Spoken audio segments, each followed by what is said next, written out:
Hallo, herzlich willkommen auf dem Psychcast-Kanal und heute seht ihr eine Gästin. Sandra ist unsere Gästin. Wir machen ein Interview und es ist das erste Mal, dass wir ein Interview auf dem Psychcast-Kanal haben. Ich freue mich sehr, dass du da bist. Hallo Sandra.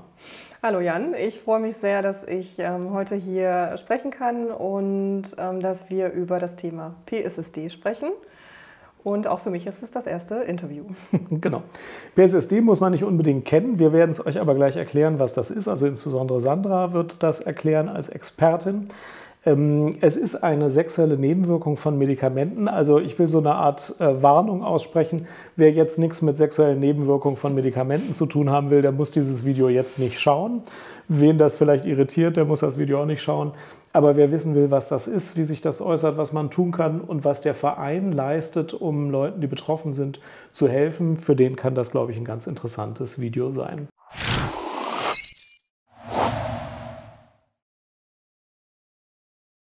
Was habt ihr denn da für einen Verein? Erzähl mal ein bisschen was über den Verein. Ja, also der Verein, die PSSD Hilfe Deutschland e.V., wurde 2017 gegründet und zwar von Betroffenen. Und das eigentliche Ziel war, dass Betroffene quasi rekrutiert werden für eine Studie. Und das hat damals leider nicht funktioniert, weil das alles etwas kurzfristig war und der Verein auch noch nicht bekannt war.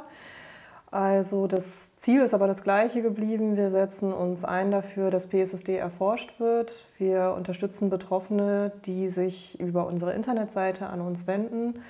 Und wir nehmen Kontakt auf mit Behandelnden, mit Experten, mit Forschern, Forscherinnen und versuchen eben das Thema PSSD publik zu machen, darüber aufzuklären. Mhm. Ja. Okay. Und ihr sitzt hier in Köln offenbar, ne? Wir haben uns hier in Köln getroffen. Ja, der Vereinssitz ist Köln. Der Verein wurde in Köln gegründet und dann sind wir. Also wir sind eigentlich über Deutschland verteilt. Es gibt Betroffene aus Deutschland, aus Österreich, aus der Schweiz, die bei uns im Verein oder auch im Umfeld, also wir haben eine WhatsApp-Gruppe, die da in dieser Gruppe sind und wir tauschen uns dann aus. Aber der Sitz ist Köln, des Vereins. Kurzer Fact-Check.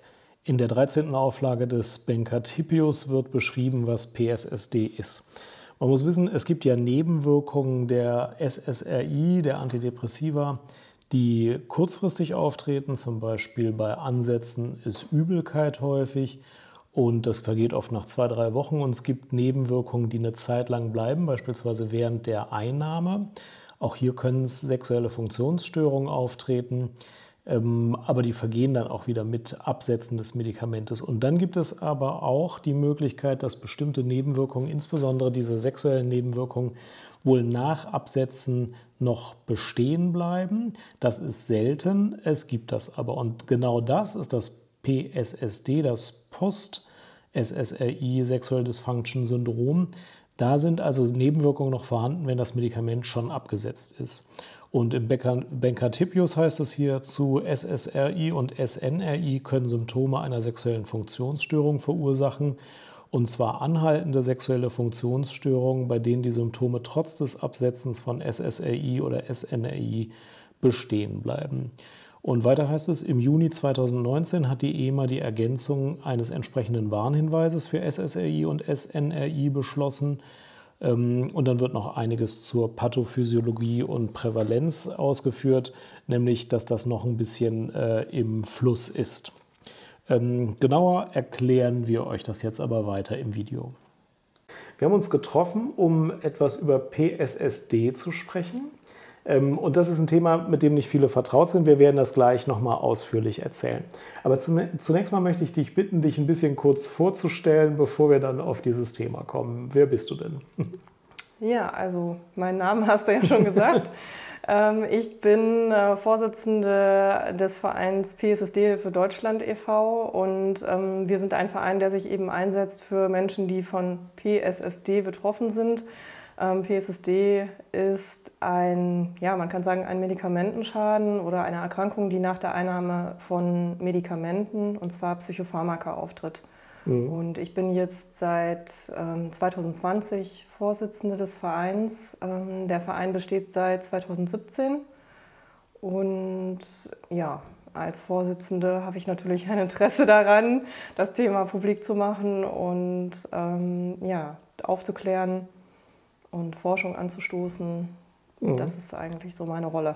Ja, da habe ich auch ein Interesse dran, denn PSSD ist zwar hoffentlich nicht so häufig, aber wenn es auftritt, eine ziemlich ernsthafte Nebenwirkung, über die auch viel zu wenig gesprochen wird. Ich glaube, dass viele Ärztinnen und Ärzte nicht genau wissen, worum es da geht. Ich glaube auch, dass viele Patientinnen und Patienten, die bestimmte Medikamente, hauptsächlich geht es hier um Antidepressiva, einnehmen, nicht wissen, was da los ist. Und auch wenn es dann auftritt, wissen viele nicht so genau, was man da tun kann. Es ist eine Nebenwirkung auf dem Gebiet der Sexualität. Wir werden darüber gleich ganz unverkrampft sprechen und eben alles das besprechen, was die Symptomatik ausmacht, was man vielleicht tun kann, um es zu lindern und versuchen euch das Thema PSSD ein bisschen näher zu bringen. PSSD, was ist denn das eigentlich? Kannst du das mal erzählen? Ja, das kann ich.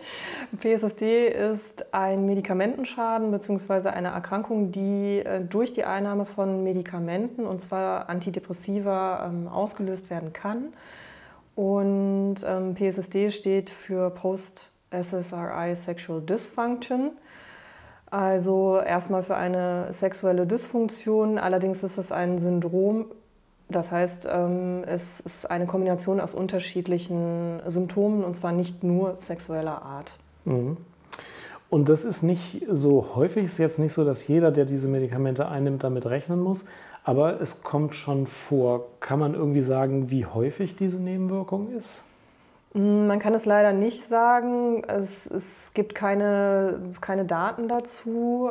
Das Problem ist eben, dass die Betroffenen selten darüber sprechen. Von sich aus ist sowieso besteht das Problem, dass Betroffene, gerade wenn es um Sexualität geht, nicht so gerne mit ihrem Arzt sprechen und dann auch auf Nachfrage höchstens damit rausrücken oft.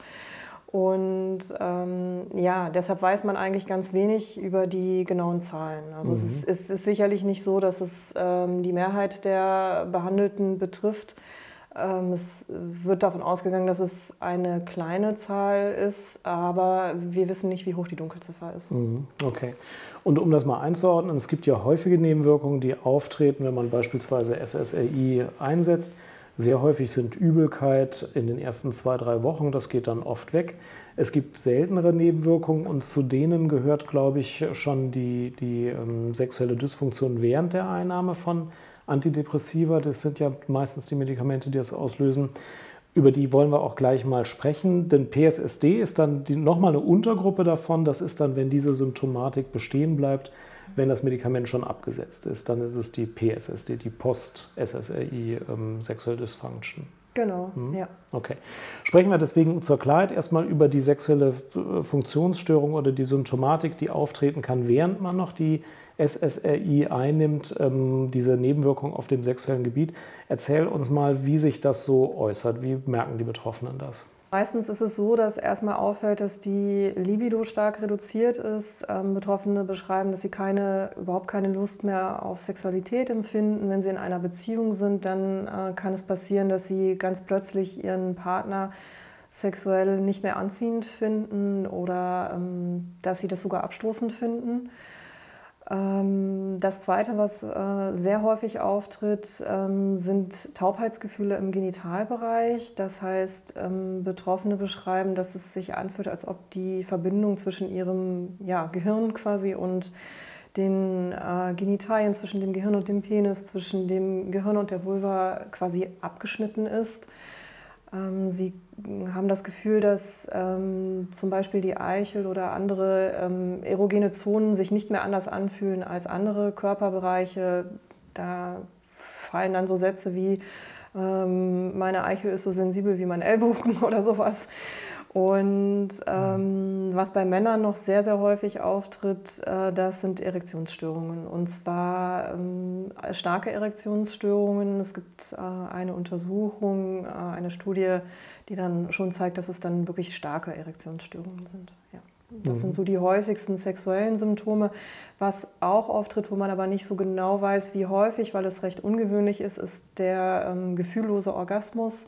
Das heißt, die Betroffenen beschreiben, dass der Orgasmus kein Lustgefühl mehr erzeugt. Sie können den nur noch erleben durch diese Muskelkontraktionen oder den Ejakulationsreflex, und es ist aber überhaupt mit keinem Lustgefühl verbunden. Das sind eigentlich so die häufigsten Symptome.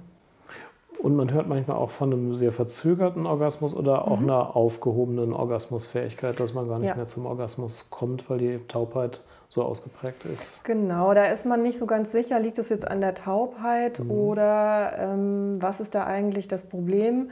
Aber es gibt einige Forscher, die sich genauer damit beschäftigen, die davon ausgehen, dass die Taubheit eigentlich der Grund ist, warum dann der Orgasmus nicht erreicht werden kann. Ne? Dass es einfach nicht möglich, also wirklich nicht möglich ist. Betroffene, die sprechen davon eine halbe Stunde, also es ist einfach nicht mehr möglich dann.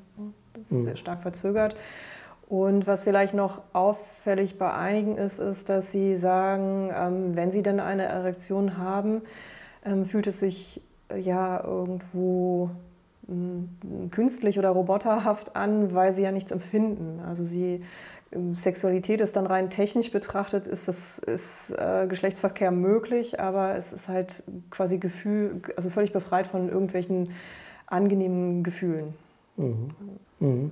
Das ist doch anders und mehr, als ich bislang dachte. Ich hatte immer das Gefühl, das ist mehr so eine Taubheit der sexuellen Schleimhäute, aber es ist auch eine veränderte Empfindung gegenüber sexuellen Reizen, die sich nicht nur auf diese Oberflächenempfindung bezieht. Definitiv. Also es ist ganz häufig das Gefühl, fast schon asexuell zu sein. Also das wird häufig geäußert und das ist natürlich auch sehr belastend. Da sind schon vielfach Beziehungen dran zerbrochen, weil Sexualität ja dann einfach nicht mehr gelebt werden kann, wenn jetzt ein Betroffener beim Anblick seiner Freundin, von der er rational weiß, dass er sie sehr, sehr attraktiv findet, also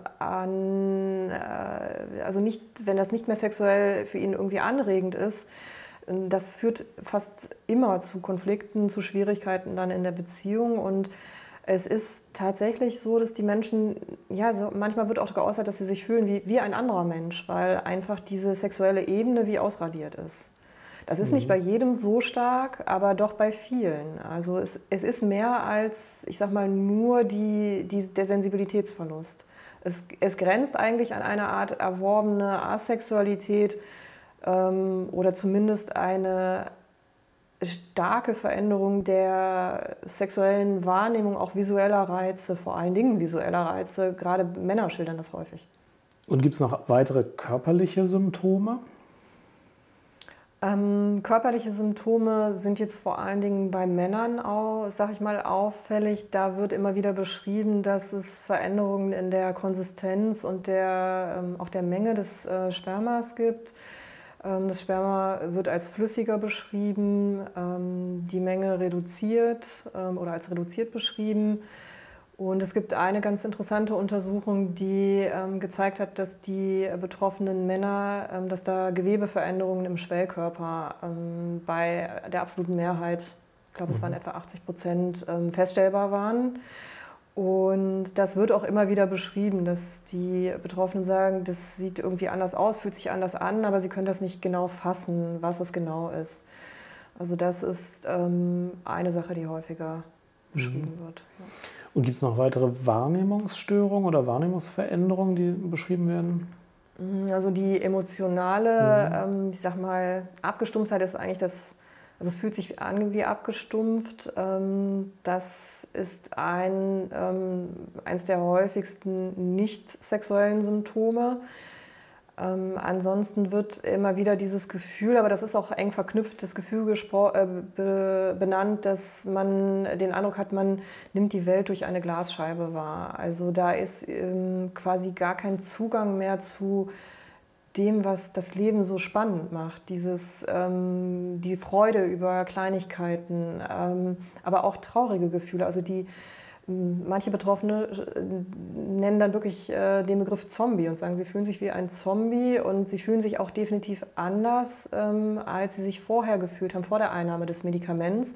Sie sagen, wenn ich depressiv war, dann war ich depressiv, dann war ich traurig, aber jetzt ist nichts mehr. Jetzt bin ich wie eine Hülle, eine leere Hülle und das ist natürlich äußerst belastend. Mhm. Und das führt auch häufiger dann dazu, dass oder kann dazu führen, dass andere Erkrankungen sich verschlechtern, weil einfach die Betroffenen das Gefühl haben, ihnen ist die Lebensgrundlage genommen. Und bleibt das dann immer gleich stark oder fluktuiert das? Gibt es da mal bessere und schlechtere Monate? Das ist eine schwierige Frage. Von den Studien, die es gibt es zwei, die das untersucht haben. Die eine Studie sagt oder hatte das Ergebnis, dass es dass es relativ gleichbleibend ist und dass die Symptome auch über die Zeit nicht schlimmer werden. Also es ist keine Korrelation zwischen Dauer der Erkrankung und Ausmaß der Symptome. Die andere Studie kam zu dem Ergebnis, dass es eine leichte Korrelation gab, also dass es eine leichte Verschlechterung über die Zeit gab. Betroffene berichten immer wieder davon, dass sie sogenannte Fenster erleben, wo dann die Symptome schwächer ausgeprägt sind oder gar nicht auftreten. Allerdings gibt es überhaupt keine Daten dazu und man weiß überhaupt nicht, wie viele sind das jetzt, bei denen das wirklich so ist.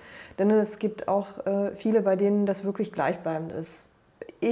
Aber das ist nicht gedeckt durch Daten, würde es so einschätzen, dass es bei den meisten eher gleichbleibend ist. Aber definitiv, das muss man sagen, gibt es auch die anderen Berichte von diesen Fenstern und die liest man in solchen Betroffenenforen immer wieder. Und das macht die Sache natürlich noch schwieriger, weil man dann sich fragt, wie kann das sein? Und wenn man das bei einem Behandelnden dann anspricht, wie soll man das erklären? Also das ist einfach schwierig.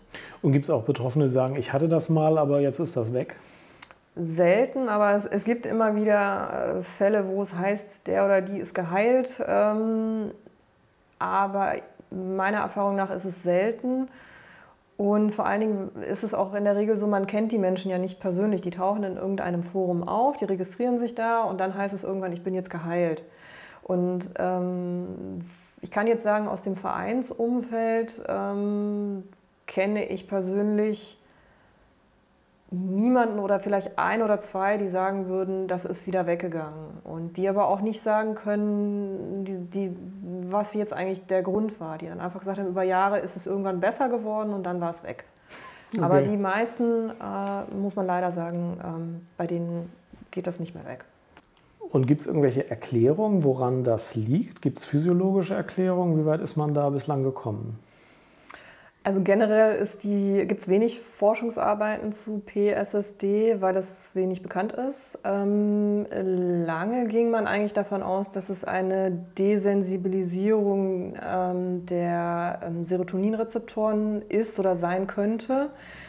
Und allerdings haben Betroffene, muss man sagen, quasi alle möglichen Medikamente, die auf Serotonin wirken, ausprobiert und so dass man eigentlich mittlerweile davon abgekommen ist. Und es gibt auch neuere Ergebnisse oder Studienergebnisse, die mittlerweile eher darauf hindeuten, dass es eine epigenetische Ursache ist, also dass diese Medikamente durch die Einnahme dazu führen, dass epigenetische Veränderungen auftreten, was dann auch vielleicht eine bessere Erklärung wäre für diese dauerhaft bestehenden Nebenwirkungen. Und da muss man jetzt erstmal eine Lanze brechen für dieses Erklärungsmodell. Also die Serotoninrezeptoren sind nicht überwiegend im Gehirn, weil man denkt, naja, wenn das ein Medikament für Depressionen ist, dann werden ja wohl die meisten Serotoninrezeptoren im Gehirn sein. Das ist gar nicht so. Thrombozyten, also Blutbestandteile, haben viele Serotoninrezeptoren. Im Darm sind viele und Schleimhäute haben auch viel Serotoninaktivität. Dieser Botenstoff wird auch da gebraucht und es ist schon plausibel, dass wenn man den erheblich durcheinander bringt, dass auch in diesen Bereichen Nebenwirkungen auftreten können. Und was du sagst mit der Epigenetik ist auch eine bekannte Sache. Also es gibt Einflüsse, die finden einmal statt und dann ändert sich die Häufigkeit, mit der ein bestimmtes Gen übersetzt wird. Also zum Beispiel die Häufigkeit, mit der ein bestimmter Rezeptor hergestellt wird oder mit der bestimmte Botenstoffe hergestellt werden, dauerhaft. Das ist dann auch erklärbar. Die DNS wird da an bestimmten Stellen methyliert. Also es gibt schon Sachen, die einmalig wirken und dann längere Zeit Nebenwirkungen machen. Aber das ist tatsächlich eine Summe von Hypothesen, die jetzt noch in der Erforschung sind. Also das kann man, glaube ich, guten Gewissens sagen. So richtig klar, wie es dazu kommt, ist das jetzt auch noch nicht. Nein, es ist nicht klar. Das, was es jetzt zuletzt gab, was jetzt diese epigenetischen Veränderungen betrifft, das waren Tierstudien, das waren Studien oder sind Studien mit Ratten. Und da du jetzt den Darm angesprochen hast, hat man da auch nochmal speziell im Nachgang zu der ersten Studie untersucht, ob das auch im Darm auftritt und hat eben auch da festgestellt, dass es da epigenetische Veränderungen gab oder gibt nach der Einnahme und gleichzeitig aber auch Veränderungen des Mikrobioms. Und man weiß aber halt noch nicht genau, was eigentlich die Zusammenhänge sind. Ja. Und wir hatten das ja eben schon mal gesagt, also es gibt die Nebenwirkungen am Anfang der Einnahme, es gibt Nebenwirkungen, die während der Einnahme bestehen. Und bei vielen Patientinnen und Patienten ist es so, dass Nebenwirkungen auch wieder aufhören, wenn dann das Medikament nicht mehr eingenommen wird. Zum Glück. Und PSSD ist praktisch die Ausnahme von dieser Regel. Also wenn diese Nebenwirkungen, die sexuelle Funktionsstörung, auch dann noch bestehen bleibt, wenn das Medikament schon lange nicht mehr eingenommen wird. Ab welchem Zeitraum nach Absetzen des Medikamentes gilt es eigentlich als PSSD? Ja, da gab es jetzt ganz neu oder relativ neu Diagnosekriterien, einen Vorschlag dazu und da ist die Grenze von 3 Monaten genannt worden. Ja. Also ab 3 Monaten. Man muss zum Auftreten sagen, dass es bei den meisten, oder zumindest sieht es derzeit so aus, was Studien so hergeben, dass bei den meisten die Symptome während der Einnahme auftreten, aber dass es auch Fälle gibt, bei denen erst beim Absetzen oder kurz nach dem Absetzen, ähnlich wie bei einem Absetzsyndrom, dann sich das Ganze zeigt. Aber 3 Monate ist im Moment die Grenze, wo man sagt, wenn es dann noch besteht, ist die Wahrscheinlichkeit, dass das wieder weggeht, gering. Das Absetzen ist ja sowieso so eine Sache. Also da haben ja viele Schwierigkeiten, wenn es ums Absetzen geht, dass dann neue körperliche Symptome auftreten. Oft das, was man mit Brain Sepsis benennt, aber auch Unruhe, Übelkeit, Krankheitsgefühl, eine ganze Reihe von Beschwerden können dann auftreten. Und das bringt den Körper auch nochmal auf eine andere Art durcheinander als das Ansetzen und die dauerhafte Einnahme. Und wenn das auftritt, tritt das immer beim ersten Mal auf, wenn man ein Medikament einnimmt dieser Art? Das kann man leider nicht so sagen. Das heißt, man kann jetzt nicht sagen, ich habe das Medikament, also wenn ich es nehme, wenn ich es probiere, dann fällt es sofort auf, indem das eben sofort beim ersten Versuch die Symptome sich zeigen. Es gibt Fälle, wo das so ist. Die haben nie in ihrem Leben ein Psychopharmakon genommen, nehmen dann eins und haben sofort nach wenigen Tabletten dann dauerhaft diese Störung. Es gibt aber genauso Menschen, die haben quasi die ganze Palette durch, haben unterschiedliche Medikamente genommen und dann tritt es plötzlich beim 3. Medikament auf. Oder wenn sie das gleiche Medikament einmal einfach erfolgreich ausgeschlichen haben und dann wieder ansetzen, dann tritt es überraschend bei der zweiten Behandlung mit dem gleichen Medikament auf. Und also man kann das leider gar nicht voraussagen und es ist auch so, natürlich denkt man dann, wenn ich das jetzt plötzlich absetze, ich nehme das unregelmäßig ein, ich kombiniere das unabgesprochen mit anderen Medikamenten, ich trinke während der Einnahme Alkohol, was auch immer, könnte man denken, damit erhöht man die Wahrscheinlichkeit. Allerdings gibt es dazu keine, also es gibt bisher die Daten, die vorliegen, deuten überhaupt nicht darauf hin, dass zum Beispiel eine unregelmäßige Einnahme oder plötzliches Absetzen die Wahrscheinlichkeit erhöht. Wie viele von den Menschen, die ein SSRI einnehmen, betrifft das denn? Ist das jetzt eine sehr häufige oder eher eine seltene, aber dann eben schwere Nebenwirkung? Wie würdest du das einschätzen? Also schätzen ist schon das richtige Wort. Man kann es eigentlich nur schätzen. Wir gehen davon aus, dass es eine Minderheit ist, aber es gibt keine Zahlen. Das heißt, es kann auch eine relativ hohe Dunkelziffer geben, da die Betroffenen ja nicht offen über das Thema sprechen oder oft nicht offen sprechen.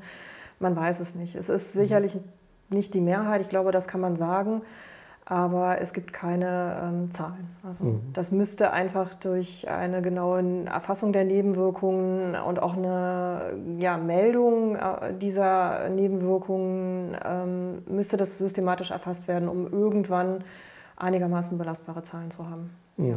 Wir machen jetzt ja so eine Art Aufklärung. Es wird Leute geben, die gar nicht wissen, dass es das als Nebenwirkung gibt und bei sich selber irgendwelche Auffälligkeiten feststellen und vielleicht erstmalig hören, dass das nicht nur sie betrifft. Das ist wahrscheinlich was dann in eurem Verein auch häufiger mal ein Thema ist, ne? Ja, also es gibt immer wieder Betroffene, die sich an uns wenden und sagen oder eigentlich dankbar sind, weil sie durch unseren Verein oder durch die Internetseite, die wir auch haben, erstmal verstehen, was eigentlich mit ihnen los ist. Weil sie zum Teil über Monate oder Jahre sich gefragt haben, was los ist. Sie haben sich vielleicht Vorwürfe gemacht, weil sie denken, dass es also irgendwie psychische Ursachen hat oder dass sie irgendwas falsch machen. Oder sie waren beim Arzt und haben es angesprochen. Arzt oder Ärztin hat gesagt, nee, gibt's nicht, habe ich nie gehört oder ist eine Depression. Und die haben das erstmal angenommen so und instinktiv oder tief innen drin aber gespürt, irgendwie ist das nicht überzeugend. Und dann kommt es schon häufiger vor, dass sie dann sagen, jetzt weiß ich endlich, was mit mir los ist. Mhm. Den Punkt müssen wir sowieso nochmal ansprechen. Also die Frage, ist das vielleicht alles psychogen oder nicht, das muss man ja besprechen. Ja. Sag mir doch nochmal, warum kann man sich sicher sein, dass das nicht einfach psychogen ist? Was spricht dagegen? Ja, also was erstmal dagegen spricht, ist, dass die Symptome zum Teil sehr ungewöhnlich sind. Also wir reden ja jetzt nicht nur, also in Anführungsstrichen nur über Erektionsstörungen, sondern wir reden über genitale Taubheitsgefühle. Wir sprechen darüber, dass jemand plötzlich seinen Körper nicht mehr kennt oder das Gefühl hat, ihn nicht mehr zu kennen, weil er nicht mehr reagiert. Und wenn man sich jetzt anschaut, es gibt ja doch einige Untersuchungen, Studien systematischer Art zum Zusammenhang zwischen sexuellen Funktionsstörungen und gängigen psychischen Erkrankungen wie Zwangsstörungen, Angststörungen, Depressionen. Und in diesen Studien wird das Symptom der genitalen Taubheit einfach nicht genannt. Es ist kein gängiges Symptom solcher Erkrankungen. Auch Traumatisierungen werden hin und wieder genannt als mögliche Ursache. Nur ist jetzt nicht jeder, der eine sexuelle Funktionsstörung hat, traumatisiert oder auch schwerwiegend traumatisiert. Also der Punkt 1 ist wirklich, es ist genitale Taubheitsgefühle und auch der gefühllose Orgasmus sind keine typischen Symptome von gängigen psychischen Erkrankungen. Das ist der erste Punkt. Und der zweite Punkt ist, anders als man jetzt vermuten könnte, ist bei den meisten Betroffenen die Situation so, dass sie eigentlich vor der Einnahme, oder nicht nur eigentlich, sie hatten vor der Einnahme keine sexuellen Funktionsstörungen. Sie waren vielleicht schon über Jahre depressiv oder hatten andere psychische Beschwerden, aber wirklich die absolute Mehrheit der Betroffenen hatte vorher keine sexuellen Funktionsstörungen. Und wenn diese dann auftreten, während man das Medikament nimmt, sie werden gegebenenfalls noch schlimmer, wenn man die Dosis erhöht. Der Behandelnde sagt einem, ja, das ist normal, das geht wieder weg und dann geht es nachher nicht mehr weg. Dann ist es doch recht unwahrscheinlich, dass das eine psychische Ursache hat. Ja. Also dieses Auftreten erstmals unter der Einnahme und die ungewöhnlichen Symptome, die sprechen wirklich dagegen, dass es psychisch bedingt ist. Ja. Okay, und wenn Betroffene nun mit so einer Symptomatik zur Beratung zu euch kommen oder mit euch Kontakt aufnehmen, was ratet ihr denn eigentlich? Was kann man versuchen, was kann erfolgreich sein und was sind so die Hilfestellungen, die ihr bieten könnt? Also was wir als erstes raten oder was wir abfragen, ist, ob alles andere ist gut gesagt, einfach gesagt, ob andere Erkrankungen ausgeschlossen wurden. Also was wir immer empfehlen ist, dass dass eine Blutuntersuchung gemacht wird, um auszuschließen, dass es andere Ursachen gibt. Dass auch die Sexualhormone überprüft werden, um zu schauen, gibt es da Auffälligkeiten, kann man da irgendwo ansetzen. Das wäre so der erste Schritt. Generell sollte man gesundheitlich eben prüfen, ob es andere Ursachen gibt, auch unabhängig von einer Blutuntersuchung. Und dann ist es natürlich wichtig, so groß der Schock ist, dass man sich nicht den ganzen Tag mit dem Thema beschäftigt. Das ist dann ein Teufelskreis. Man liest das, man fühlt sich vom Umfeld oft auch, es ist ja schwierig mit Freunden oder sogar mit dem eigenen Partner oder der Partnerin zu sprechen. Das ist oft einfach, da ist eine große Hemmschwelle und dann fängt man an zu googeln und dann gibt es da ganz viele Foren und da kann man sich austauschen. Und das ist immer eine Empfehlung, die wir geben, dass wir sagen, bitte versucht das einzuschränken, nicht zu viel damit beschäftigen und nicht den ganzen Tag drüber nachdenken, wie schrecklich alles ist. Weil das einfach dann nochmal das zieht einen einfach nochmal runter. Gibt es auch medikamentöse Behandlungsversuche? Ich sag mal, die Community, nenne ich das jetzt mal, da gibt es unterschiedliche Foren im Internet, die probieren man muss jetzt schon sagen, Jahrzehnten eigentlich alles, was der Markt so hergibt. Und das Gefährliche dabei ist, dass dann auch verschreibungspflichtige Substanzen beschafft werden, zum Teil wirklich auf illegalem Wege, muss man sagen, zum Teil auch dadurch, dass, dass sie verschrieben werden und vielleicht nicht genau nachgefragt wird, warum, wofür. Und da ist von anderen Antidepressiva über Parkinson-Medikamente, also alles ausprobiert worden, was man sich vorstellen kann. Aber es gibt also außer dass man sagen kann, dass Medikamente, die auf Dopamin wirken, bei einigen Besserungen, also eine Besserung bewirken, kann man eigentlich nicht viel sagen. Also es ist sehr unbefriedigend, das Ergebnis. Also man kann, wenn man was ausprobieren will, kann man Medikamente probieren, die auf Dopamin wirken. Das ist eben das Bupropion, eins davon, aber das wirkt auch nicht bei allen und es hatte auch bisher keinen dauerhaften Effekt. Das heißt, das ist dann eine symptomatische Behandlung und wenn man das absetzt, dann sind die Symptome wieder so wie vorher. Und was man dann als drittes Standbein quasi machen kann, man kann ausprobieren, es gibt natürlich pflanzliche Mittel, man kann sowas wie Maca-Pulver probieren. Man kann auch, wenn man einen Psychiater hat, dem man vertraut, mit dem man darüber sprechen kann man überlegen, ob man bestimmte Medikamente ausprobiert, wenn das möglich ist. Ist zum Beispiel das Bupropion zu nennen. Die Erfolgsaussichten sind verhältnismäßig gering, aber es ist ein Versuch wert.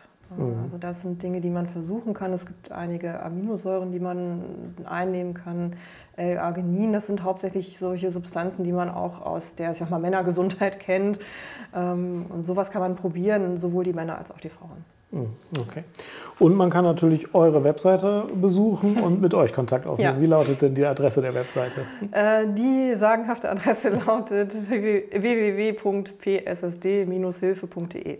Ja, das ist leicht zu merken. Wir verlinken das auch nochmal. Ja. Okay, und ich will nochmal zum Abschluss sagen, wie würden sich denn die Betroffenen wünschen, dass die Ärztinnen und Ärzte darauf eingehen, wenn das Thema besprochen wird? Also ich glaube, erstmal würden sich die meisten wünschen, dass sie aufgeklärt werden, bevor sie das Medikament nehmen. Nicht in dem Sinne, dass sie verängstigt werden, aber es wäre doch wichtig aus betroffenen Sicht, dass Behandelnde dann nachfragen und vielleicht auch den Stellenwert, den Sexualität einnimmt, also darüber sprechen und dann, ich sag mal vorsichtig, aber doch ehrlich darauf hinweisen, dass es in seltenen Fällen möglich ist, dass da eben eine dauerhafte Beeinträchtigung stattfindet. Also das wäre der Punkt 1, dass man wirklich aufgeklärt wird und dass dann eine informierte Entscheidung eben möglich ist. Wenn dann ein Betroffener oder eine Betroffene sagt, ich mache das trotzdem, also da gab es dann zumindest die Chance, sich vorher zu informieren und einfach eine bewusste Entscheidung zu treffen. Und ich glaube, man kann das auch heute nicht mehr. Also das nicht zu sagen, ist schwierig, weil einfach das Internet, das ist anders als noch vor wenigen Jahren. Man findet das sofort, wenn man das googelt. Und die Aussage, ich wusste das nicht, ich wusste nicht, dass es das gibt oder das gibt es nicht, die funktioniert einfach nicht mehr. Wenn diese Symptomatik jetzt schon aufgetreten ist, also das Medikament ist schon längst abgesetzt und so eine PSSD-Symptomatik, wie du sie beschrieben hast, ist aufgetreten, was kann man denn dann jetzt machen? Als Behandelnder? Beides, ja. Was kann man als Betroffener oder Betroffene würde ich sagen, ich würde es auf jeden Fall ansprechen bei demjenigen oder derjenigen, die das Medikament verschrieben hat. Es geht jetzt nicht um vorwurfsvolles Ansprechen, aber es geht darum zu sagen, dass das aufgetreten ist. Und ganz wichtig ist natürlich, dass man das Ganze meldet, die Nebenwirkungsmeldungen. Wir haben einen Link auf der Internetseite, also der Vereins-Internetseite, da kann man dann direkt auf die Seite des BfArM, man kann das melden.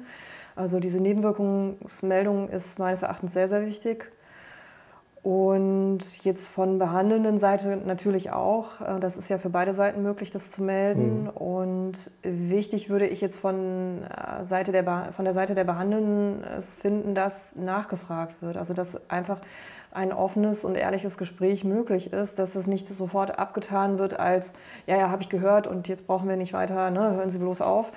Denn das so ja, drastisch sich das anhört, das kommt doch häufiger vor, weil es natürlich unangenehm ist, über das Thema zu sprechen. Aber es nimmt, glaube ich, für Betroffene eine große Last, wenn jemand offen ist und wenn dann der oder die Behandelnde nachfragt und sagt, warum denken Sie denn, dass das von dem Medikament kommt? Was ist denn passiert?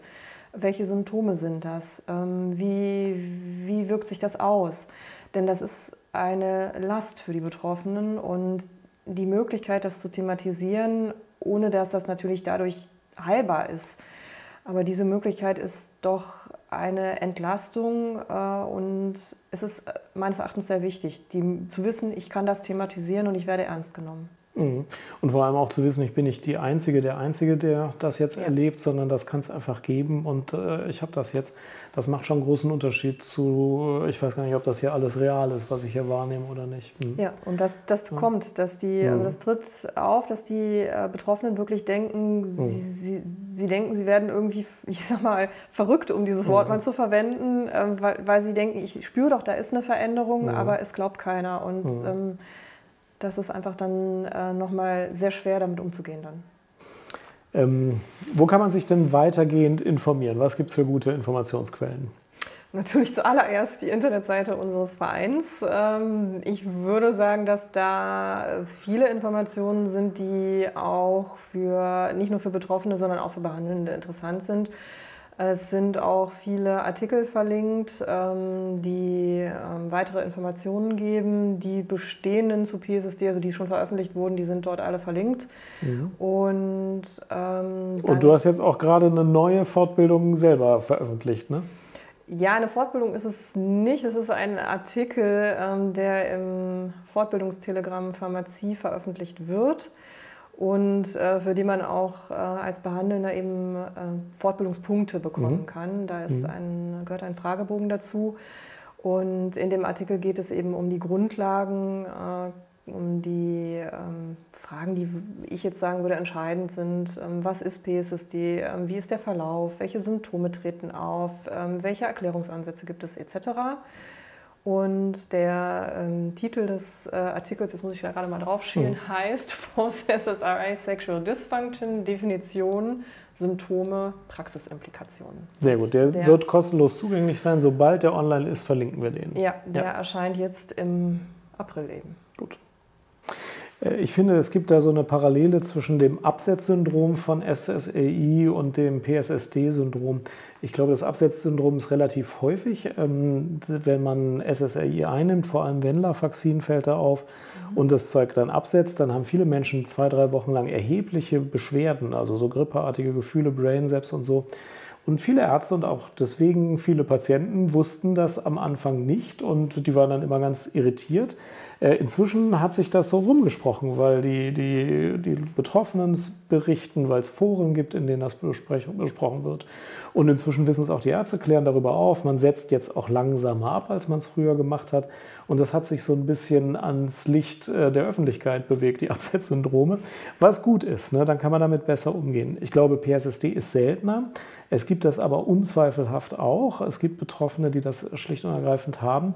Und es ist gut, wenn auch das die Ärztinnen und Ärzte wissen und auch darüber aufklären und auch Patientinnen und Patienten, wenn sie Symptome aus diesem Bereich haben, wissen, dass sie nicht alleine sind und dass es das geben kann. Und manchmal weiß man ja gar nicht, ob man seinem Körper vertrauen kann oder nicht, aber man kann ihm in aller Regel schon vertrauen. Und es gibt eben auch seltene Symptome und auch welche, über die man vorher nicht in Kenntnis gesetzt worden ist, dass es sie gibt. Deswegen finde ich das eine sehr wichtige Arbeit, das ein bisschen publiker zu machen. Ich bedanke mich deswegen sehr herzlich, dass du uns das hier berichtet hast. Ich habe auch wieder was gelernt darüber, denn es ist auch so selten, dass ich es jetzt auch nicht besonders häufig in meiner Behandlungspraxis habe, aber vereinzelt schon.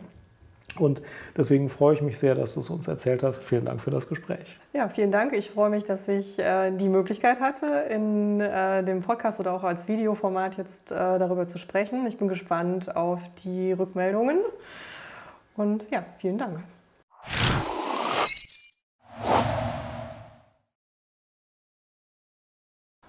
Aber man ist leider schwierig. Also ich kann mal überlegen, was ich hoffnungsvoll ist. Sieht schlecht aus auf dem Zettel. Ja gut, nee, dann... Dass wir zusammen gleich... Ist so gut. Sag mal, der politisch korrekte Begriff im Moment für Vulva ist Vulva. ist Vulva, wirklich. Genau. Weil ich da eben überlegt habe, ich sage, was sage ich denn jetzt? Ja. Wäre Vulva. Ja, Vulva. Ich wollte da jetzt nicht reinreden, das wäre so viel Mansplaining gewesen, wie man nicht haben will. Also Vulva. Ich hatte da kurz überlegt, was sagst du, das jetzt Vagina?